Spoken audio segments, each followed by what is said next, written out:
Hi everyone, welcome to the learning series of Core Java. My name is Praveen Sharma. In the last class, we had learned about iterative statement, while loop and do while loop. Now in this class, we will start to learn another iterative statement that is known as for loop. Let's start.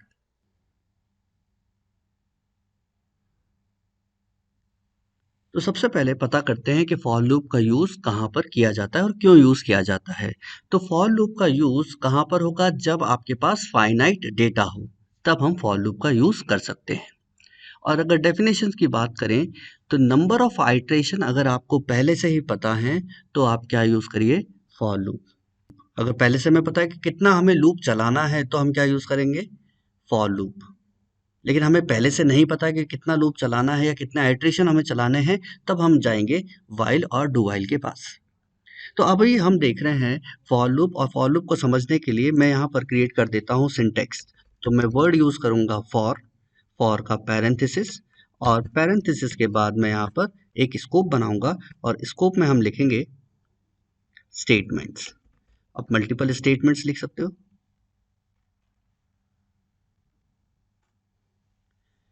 Okay, now for loop का जो parenthesis part है इसको 3 parts में divide किया गया है, और इन 3 parts को 2 सेमीकोलन से सेपरेट किया गया। देखें 1 2 3 पार्ट्स में डिवाइड किया। पहला पार्ट जिसको हम क्या बोलेंगे? इनिशियलाइजेशन। सेकंड पार्ट जिसमें क्या लिखा जाता है? कंडीशन। एंड थर्ड पार्ट, यहाँ पर आप मैथमेटिकल ऑपरेशन परफॉर्म कर सकते हो हर एक आइट्रेशन पे। तो नॉर्मली यहाँ पर इंक्रीमेंट और डिक्रीमेंट ऑपरेशन परफॉर्म करते हैं, तो सेम मैं वही लिख देता हूँ, इंक्रीमेंट और डिक्रीमेंट ऑपरेशन। तो अब देख रहे हैं सबसे पहला क्या हुआ? इनिशियलाइजेशन। इनिशियलाइजेशन कंप्लीट होने के बाद कंडीशन, कंडीशन कंप्लीट होने के बाद इंक्रीमेंट डिक्रीमेंट। तो ये है सिंटेक्स फॉर लूप का। अब बात आती है इस सिंटेक्स का यूज या ये सिंटेक्स वर्क कैसे करता है। तो अब वर्किंग देखते हैं यहाँ पे।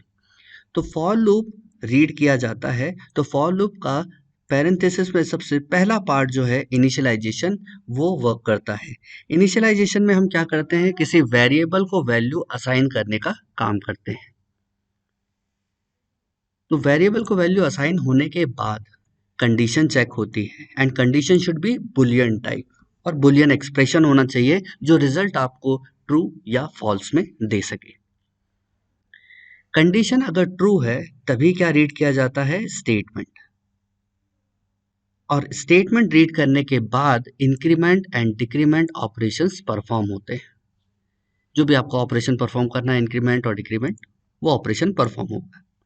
इंक्रीमेंट डिक्रीमेंट ऑपरेशन के बाद वापस कंडीशन चेक होगी। कंडीशन फिर अगर ट्रू है तो फिर स्टेटमेंट्स रीड किए जाएंगे। स्टेटमेंट रीड करने के बाद इंक्रीमेंट डिक्रीमेंट, मतलब ये साइकिल चलती जाएगी।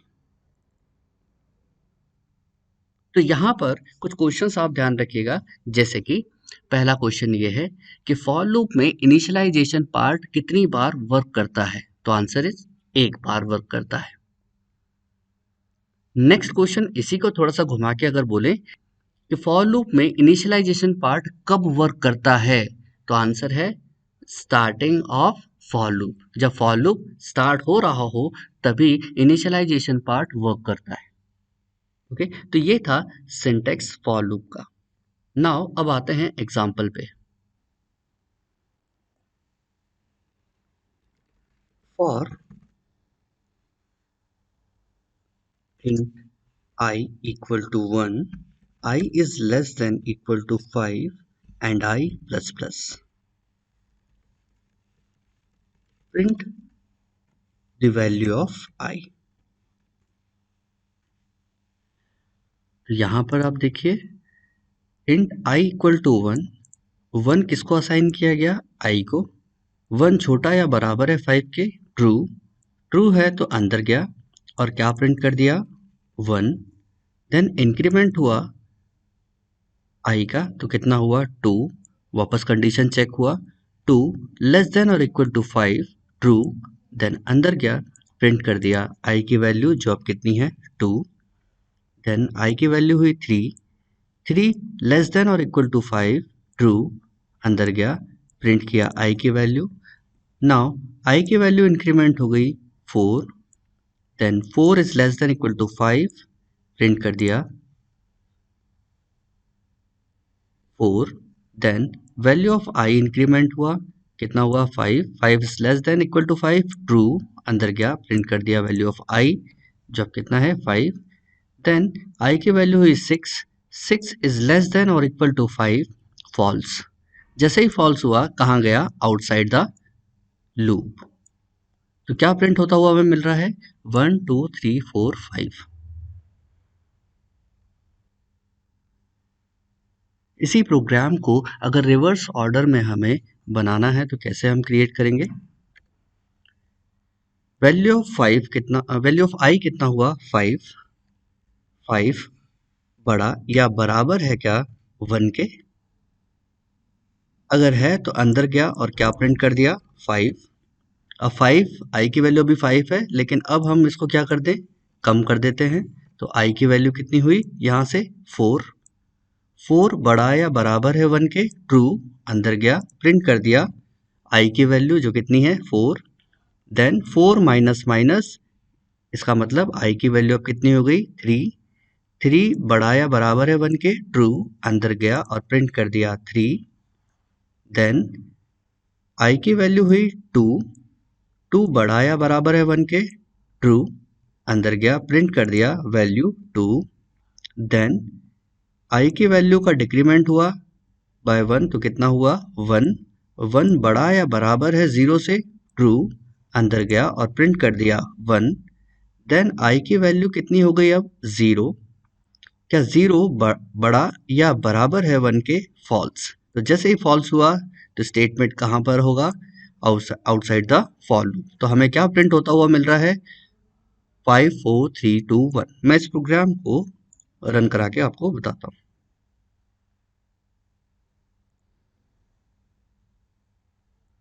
5 4 3 2 1। थर्ड एग्जाम्पल हम देखते हैं। इस थर्ड एग्जाम्पल में आइट्रेशन के साथ साथ हम फिल्टरेशन का भी काम करना चाहते हैं। जैसे कि मुझे 5 से लेके 1 के बीच में जितने ऑड नंबर हैं सिर्फ उन्हें ही प्रिंट करना है। तो कैसे प्रिंट करेंगे, ये प्रिंट स्टेटमेंट मैं अभी हटा देता हूं। और फॉर लूप के अंदर देखिए फिल्टरेशन के लिए हमने क्या पढ़ा था, either you can use if else or you can use switch statement. तो मैं यहां पर इफ एल्स का यूज करूंगा। इफ वैल्यू ऑफ आई को डिवाइड कर दिया जाए 2 से, तो जो भी रिमाइंडर है वो रिमाइंडर अगर 0 के बराबर है तो इवन वैल्यूज फाइंड होंगी, लेकिन अगर 0 के बराबर नहीं है, नॉट इक्वल, तो हमेशा ऑड वैल्यूज परफॉर्म होंगी या ऑड वैल्यूज एग्जीक्यूट होंगी। नाउ प्रिंट कर देते हैं इसके अंदर आई की वैल्यू। चलिए देखें, इनिशियलाइजेशन हुआ आई इक्वल टू 5, 5 बड़ा या बराबर है 1 के, यस, अंदर गया, अंदर गया तो ये स्टेटमेंट एग्जीक्यूट होगा। 5 को 2 से डिवाइड करिए तो रिमाइंडर कितना आएगा 1, 1 नॉट इक्वल टू 0, ट्रू, अंदर गया और प्रिंट कर दिया वैल्यू ऑफ आई जो कितनी है 5। नाउ अब देखिए अंदर का स्टेटमेंट एग्जीक्यूट हो गया, अब क्या एग्जीक्यूट होगा, डिक्रीमेंट। तो आई की वैल्यू अब कितनी हुई 4, 4 बड़ा या बराबर है 1 के, ट्रू, अंदर गया, 4 को 2 से डिवाइड करिए और रिमाइंडर कितना आएगा 0, 0 not equal to 0, false, false हुआ, देन अंदर जाएगा नहीं, कहाँ गया बाहर, और बाहर कुछ है नहीं, फॉर लूप खत्म हो गया तो वापस कहाँ जाएगा, डिक्रीमेंट। तो अब आई की वैल्यू कितनी हो गई 3, 3 बड़ा या बराबर है 1 के, ट्रू, 3 मॉड 2 मतलब 3 को 2 से डिवाइड करिए तो रिमाइंडर कितना आएगा 1, 1 नॉट इक्वल टू 0, ट्रू, अंदर गया और प्रिंट कर दिया 3। इसी तरीके से आगे के आइट्रेशन भी परफॉर्म होते जाएंगे। तो आगे क्या आएगा 1, तो 5 3 1 एग्जीक्यूट करवाते हैं। ये देखिएगा 5 3 एंड 1, हमने क्या किया 5 से लेकर 1 के बीच में जितने भी ऑड नंबर हैं उन्हें हमने फाइंड आउट किया है। तो ये एग्जांपल है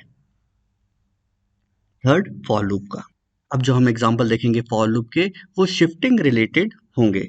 चलिए मैं यहाँ पर लिखता हूँ फॉर लूप, और हमें पता है फॉर लूप को 3 पार्ट्स में डिवाइड किया है बाय यूजिंग सेपरेटर सेमीकोलन।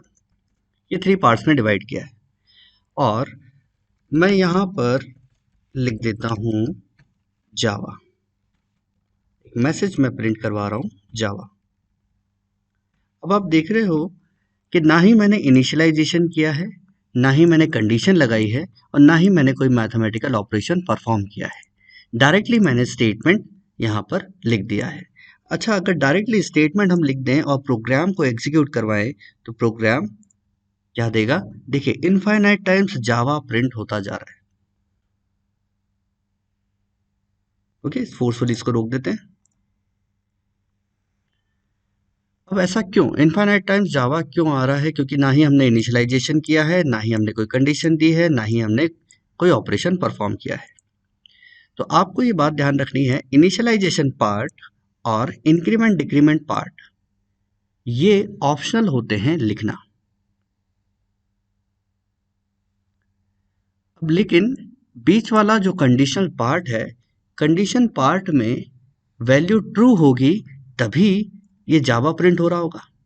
तो अगर यहाँ पर आपको एम्प्टी फॉर लूप आपको मिले, तो एम्प्टी फॉर लूप में ट्रू कौन लिख देता है? TRUE, ट्रू कौन लिख देता है? कंपाइलर। तो कंपाइलर ने यहाँ पर ट्रू लिख दिया है, ठीक है। ये कंपाइलर ने लिखा, मैं आपको दिखा देता हूँ, ऐसा लिखा होगा। तो कंपाइलर ने लिख दिया ट्रू। इनिशियलाइजेशन के लिए कुछ था नहीं, इनिशियलाइजेशन के बाद क्या होगा? कंडीशन चेक होगी। कंपाइलर ने यहाँ पर क्या लिख दिया? ट्रू। और जैसे ही ट्रू हुआ तो कहाँ गया? अंदर, और क्या प्रिंट कर दिया? जावा। देन इंक्रीमेंट करने की बारी आई, लेकिन इंक्रीमेंट हो नहीं रहा है क्योंकि कुछ लिखा नहीं है। तो कंपाइलर उसके बाद कंडीशन चेक होगी, कंडीशन फिर क्या मिली? ट्रू। तो फिर जावा प्रिंट हो रहा है। तो यहाँ पर जब ट्रू है तभी इनफाइनाइट टाइम्स जावा यहाँ पर प्रिंट होता हुआ हमें मिल रहा है। ओके, तो अगर आपको कुछ ऐसा लूप दिखाई देता है तो इसको हम क्या बोलते हैं? इनफाइनाइट लूप, ठीक है। या तो कोई स्टेटमेंट लिख के आपको दे सकता है, या विदाउट स्टेटमेंट लिखा हुआ भी, या आपको बोले कि एम्प्टी फॉर लूप कैसे वर्क करता है? आंसर इज इनफाइनाइट लूप की तरह काम करता है। नाउ नेक्स्ट आते हैं, मैं एक वेरिएबल यहां डिफाइन कर देता हूं, int I इक्वल टू 1।